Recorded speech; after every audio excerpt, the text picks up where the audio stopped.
Welcome into this crossover Thursday Locked On Bears, Locked On Eagles podcast here on the Locked On Podcast Network. I'm Lorin Cox from Locked On Bears, here with Louie DiBiase from Locked On Eagles, getting ready to preview what should be certainly, I think, a one-sided matchup this week between these two teams. One team clearly destined for big things in the playoffs, the other one already mathematically eliminated, but still plenty for both teams to watch for in this game. And you never know if the Bears are in the mood to play a little bit of spoiler in this one as well. So, Louis, as you have the Eagles coming in as a really hot team, they've won 4 in a row and only lost one game all season. What's the biggest storyline for you entering this game?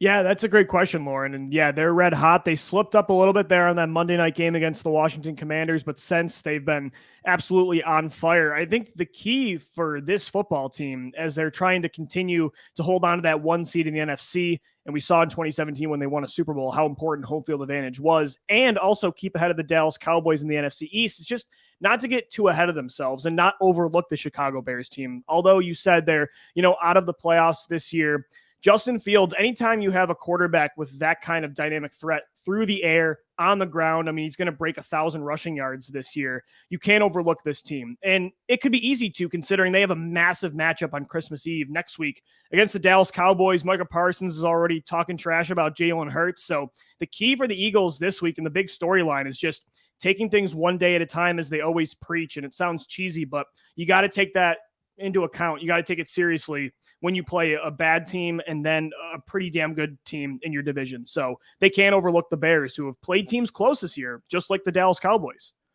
Yeah, when you look at your Eagles, do you feel like they've been properly battle tested? I think Dallas next week will definitely be that. But as I look over their wins this season, not that I'm predicting any kind of big Bears upset, but I feel like a lot of the teams that they've beaten, maybe we thought they were going to be good, but didn't end up being good. They played Minnesota early on before they got things rolling a little bit there. And they lost to the Commanders, but, beating the Giants have not looked as good as over the last few games as their record was suggesting. And the Packers haven't been as good as we thought. They have the Colts, Steelers even. I don't know. How do you feel about the ways that they've been heading into the playoffs? No, it's true. I feel like that's kind of, though, just the state of the NFL right now, unless you beat the Buffalo Bills or the Kansas City Chiefs. Who really have you beaten in this league? So I don't think there's anything fluky about what they're doing. They're number one in almost every, passing category over the last, 8 weeks of the season. They're, to me, when they decide to be the best rushing offense in football, their defense is number one in takeaways, number one in sacks. They've shut down star running backs over the last month, finally improving that area. So they haven't really beat a juggernaut.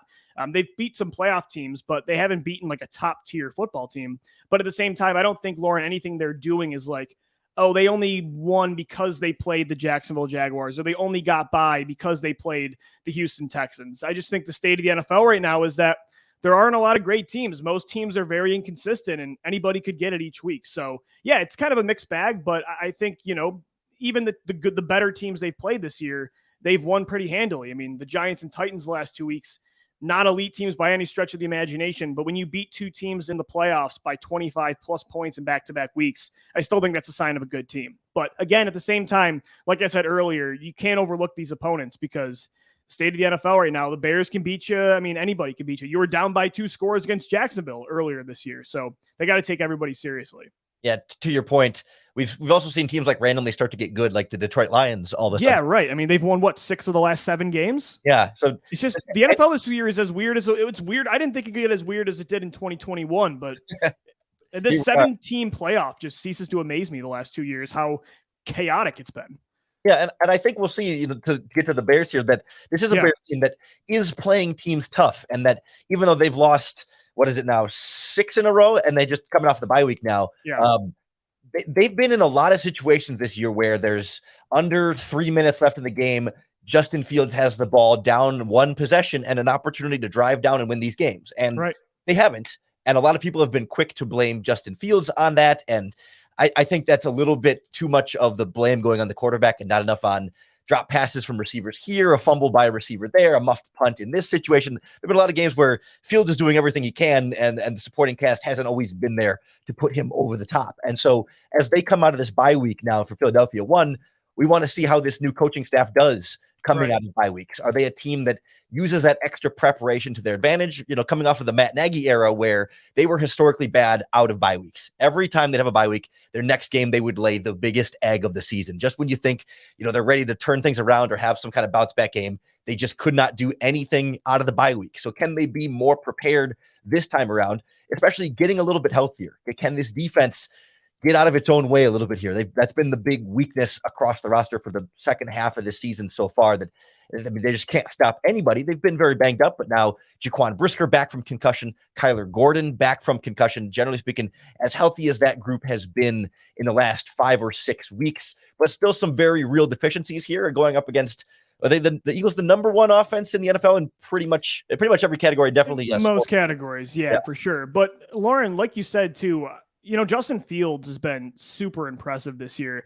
He fought to the bitter end against the Dallas Cowboys, who were a top 3 team in the NFC this year. Same with that Minnesota Vikings game. As you mentioned, at the end of the game, they have an opportunity. Like, he is keeping them in it.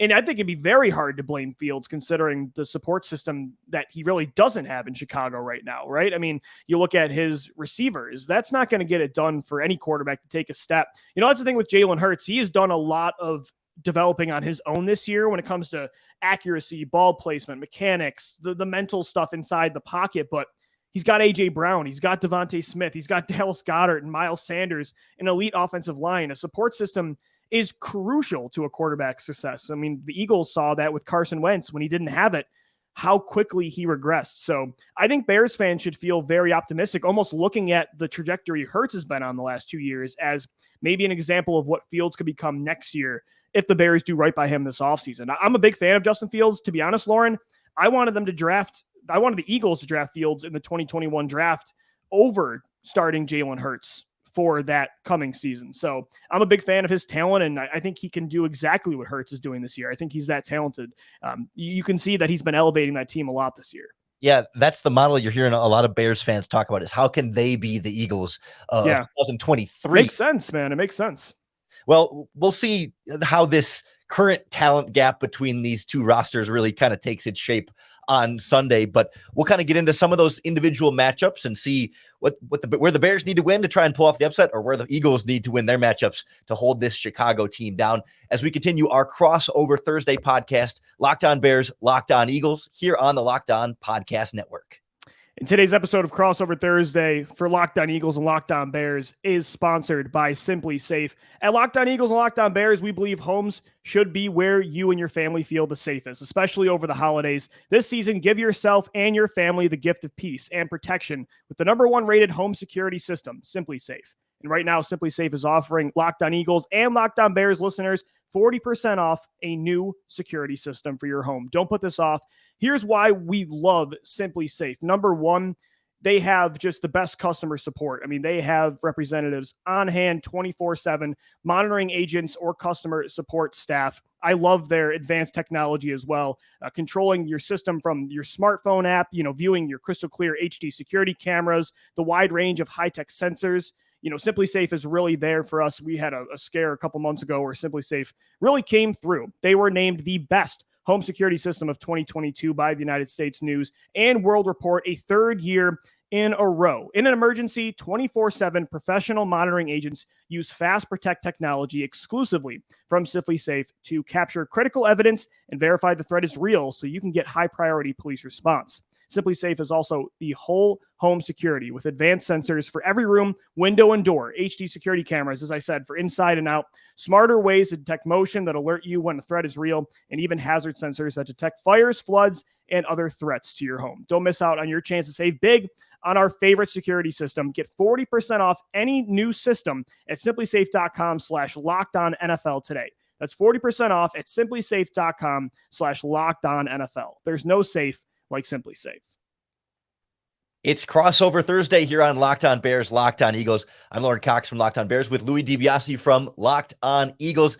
And now it's time to get into some of the key matchups in this game that we think will go the farthest towards determining who wins and who loses. Although I think we already are both pretty confident in who we think is going to win and lose, but these are the kind of matchups that can flip a game and can make that big Your difference. confidence is scaring me, Lorin, for the Eagles right now. I feel like you're almost too confident for my team.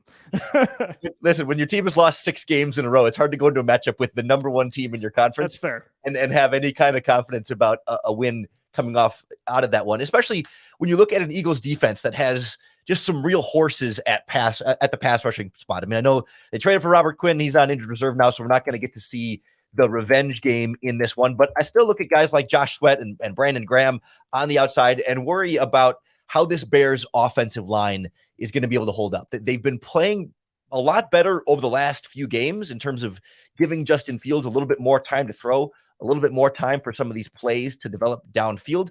But I don't know that they've necessarily been playing against the best pass rushes in that process either. They haven't had quite a talented group up front like you see with the Philadelphia Eagles. So whether it's the rookie left tackle Braxton Jones, a 5th round pick on the left side, who's playing really well for a 5th round pick, but for a 5th round pick is the qualifier there.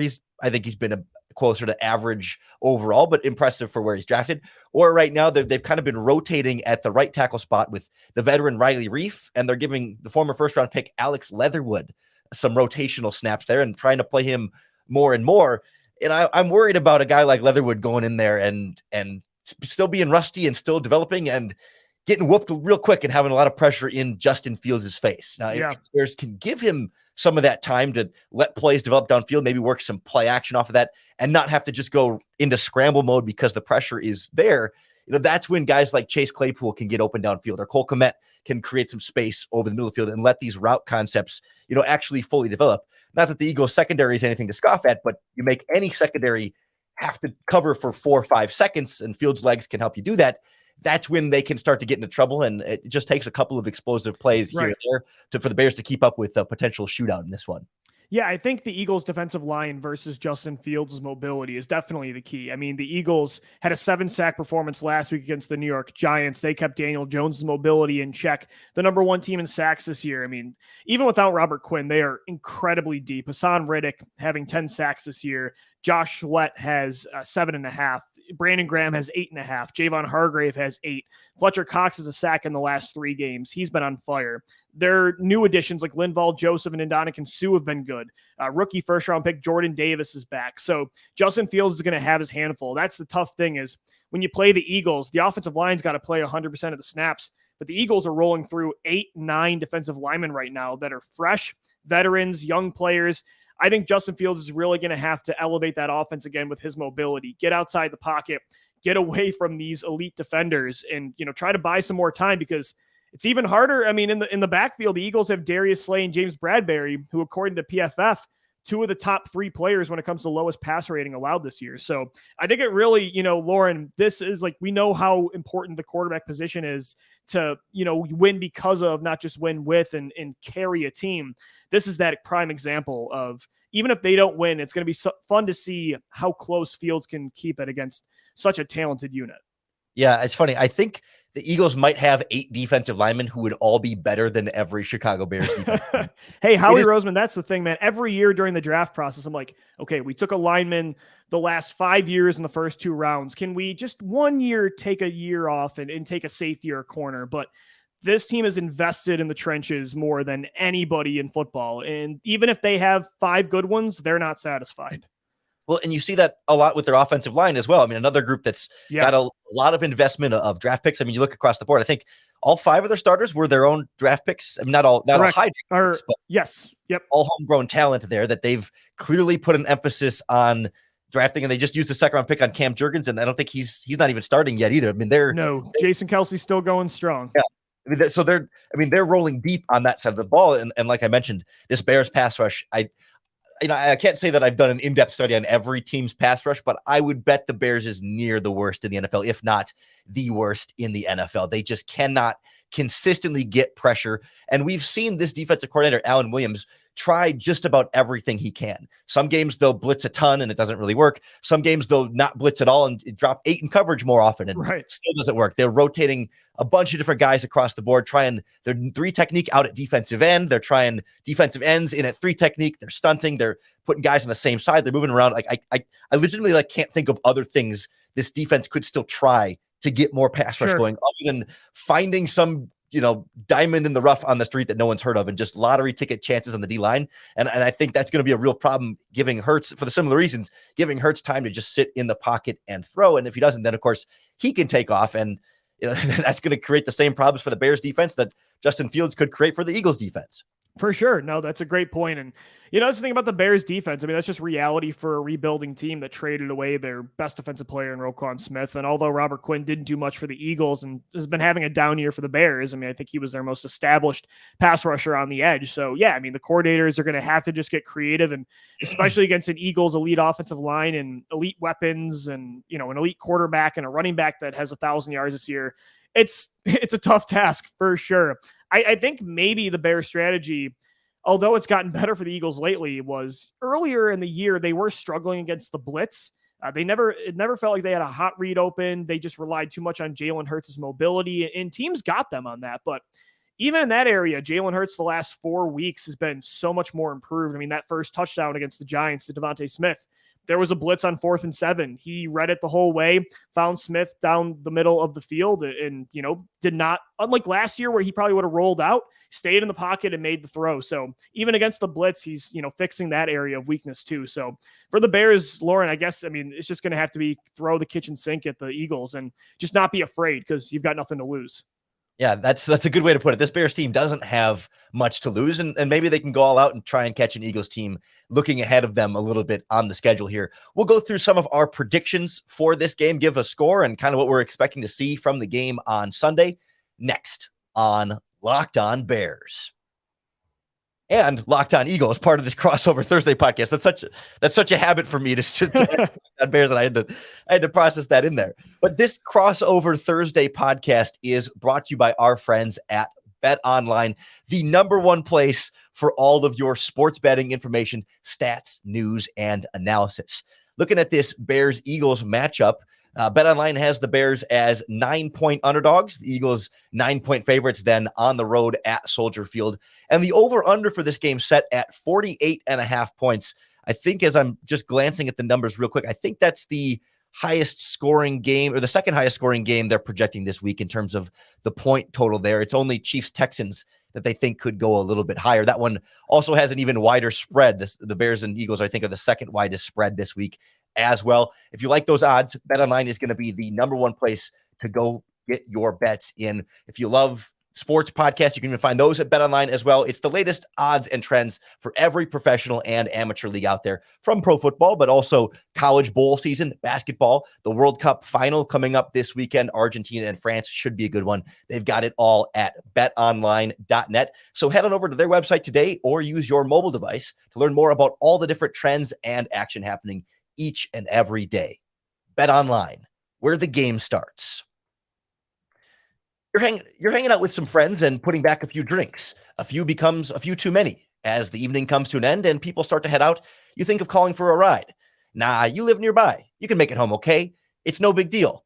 What are the odds you'll get pulled over anyway? And even so, what's the worst that could happen? Your insurance goes up, you lose your license, you lose your job, you total your car, you kill someone. Everybody knows about the risks of driving drunk. The results are tragic and often deadly. However, that doesn't stop everyone from getting behind the wheel while under the influence. That's why police officers are out there each and every night looking for impaired drivers on our roads to save lives. So if you think you're okay to drive after a few drinks, think again. Play it safe and plan ahead to get a ride. It only takes one mistake to change your life or someone else's forever. Drive sober or get pulled over. Our crossover Thursday, Locked On Bears and Locked On Eagles, continues here as we look at game predictions for Bears versus Eagles. Like I said, a 9-point spread there is expecting some kind of one-sided game, but not, I mean, the betting lines are never going to say full-on blowout. I mean, I think we mentioned Chiefs-Texans. There's a 14-point spread, which is about as wide as you get in the NFL, but it's been kind of an unpredictable season, and the Chicago Bears have found ways to keep games close, even with some pretty good opponents that they faced this season. It's just been an inability to finish them. So, Louie, when you look at a 9-point spread and a 48.5 point over under, what are you thinking? What are you predicting for this one? Yeah, so I think, and normally on these crossover Thursdays, I've liked to be reasonable and not an Eagles, fanboy for as good as they've been this year, and not just say Eagles crushed by, 30 points, hammer the over, hammer them to cover as well. But I think with this Bears game, I do think they win handily. I think Justin Fields puts up some points, though. It's not going to be, I think, a 40-10 matchup. I respect Fields too much to say that. I'll take the over with that BetOnline. I'll take the over at 0.4, but I still think the Eagles cover, though. I think they're going to win by more than 9 points. I don't think they're going to win by 30, but I say they do cover, and both teams combined for over 48 points. The Eagles have scored at least 30 in 3 games. They've scored 40 plus in 2 of those matchups. So the Eagles can do most of the work, and we would just need Chicago to help us out a little bit, maybe in some garbage time to hit that over. And I think betting the over is more fun anyway. So. Yeah, I have to agree with you there that in both of those cases that this Bears offense was on a stretch of averaging over 30 points a game for 4 straight games there. And, and they dropped to like 24 against Atlanta and 19 against Green Bay. But one of the lower point scoring games was when Justin Fields was out. But I think you're seeing this offense ready to get some points together. It's just a matter of, playing a really good Eagles defense that might test them in some different ways. Sure. I certainly think Jalen Hurts in Philadelphia will more or less score at will. And it's going to take, an Eagles mistake to help the Bears out more than like the Bears finding a way to make the play, whether it's a penalty on second down that gets them in 3rd and long, or whether it's a kind of a fluky fumble or just a batted pass that becomes an interception, something where it's not, it's kind of just something that goes the Bears' way. That's not just, some individual player making some Herculean effort to make some crazy wild play to help out this defense. That's what it's going to take to stop the Eagles on any drive, to keep them from getting any points. So, and as I start to look at numbers here, it's hard to get too high on the points scored by the Bears, but the Eagles have given up some points in some games. And I think back to the Packers game where Green Bay got to 33, and of course the Commanders got 32 in the one that they won. So even the Giants got 22 last week. The number that I keep coming back to is like 35-24, where it's covers the spread and is over on the betting line. I don't know. I feel like 24 is a lot to ask for against this Eagles defense, but I don't necessarily think the Eagles, like you said, are going to blow them up by 40 either. So that's the range I come down to, which feels like a lot for this Eagles defense, but Justin Fields will find a way. Maybe it's 35-10 at, early in the 3rd quarter. Yeah. I was going to say, I had like 33-17 is like kind of a prediction, I would say, around score wise. And the Bears maybe score a touchdown or and a field goal in the 4th quarter when the Eagles have had a lead and have sustained a lead, and maybe they take the foot off the gas a little bit and the Bears get a touchdown or two that makes the final score look even closer than maybe the game felt as it went along. No, for sure. And I think that's the thing too with the Eagles. When they do have leads, they're already a defense that they're aggressive for sure, but they're not in the top 10, top tier of, blitz happy teams for sure. Jonathan Gannon, they win with a 4-man pass rush, so they don't need to send it. But even when they really aren't winning up front with those 4 guys, most of the time they're like a middle of the pack team when it comes to how often they blitz. And, even with Darius Slay and James Bradbury, they're not a man coverage defense for sure. They give up space. They don't want to get beat deep. So, and they're going to want to keep their eyes on Justin Fields too. So the Bears will have opportunities to sustain maybe late in the game, some longer drives. So I think that's the logic too for, hammering that points for. Again, I would say, Lauren, my final prediction would be 33-17 Eagles win it.